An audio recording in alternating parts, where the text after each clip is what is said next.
First of all, the situation is very serious and it is worsening. The scenes that we're seeing in Kiev are appalling. People dying, a lot of violence, and what we have to do is we have to address that very urgently. I think it has to be addressed at two levels. First of all, what the European Union can do to help to try and get a political way forward and to try and get an end to the violence. But secondly, as we decided last week, we would come back and look at the situation if it deteriorated on the ground. And that means addressing what type of sanctions, what type of restrictive measures can be looked at. We will, during the course of the afternoon, be looking at some proposals for visa restrictions, for restrictions on bank accounts and so on. I believe myself that they need to be targeted. I think they need to be targeted at those who are responsible for the deaths on the streets and for the violence. But that's something that we'll obviously work through.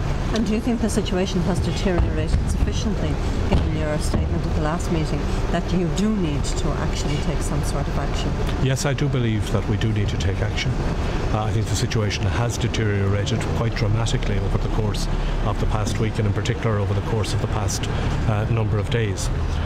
We did anticipate what might happen if it did deteriorate, and one of the conclusions that we arrived at when we met last week, and indeed it was a suggestion that Ireland made on that occasion, was that we would consider further measures if the situation deteriorated. It has now deteriorated, and therefore I believe that we do have to consider sanctions and restrictive measures. And apart from visa restrictions and freezing assets, are you also going to look at the issue of restricting weapons, restricting other things that may be used against the ordinary people? Yes, indeed. Among the measures that we are looking at is putting a ban on arms getting into Ukraine, and indeed a ban on equipment that could be used for repressive measures and repression of people in Ukraine.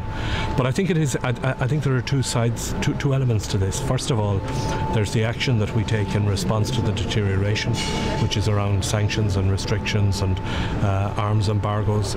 But it is also about what we can do positively to try and move things forward. We have to remember that this goes back some months. The European Union was ready at that time to sign an association agreement with the Ukraine.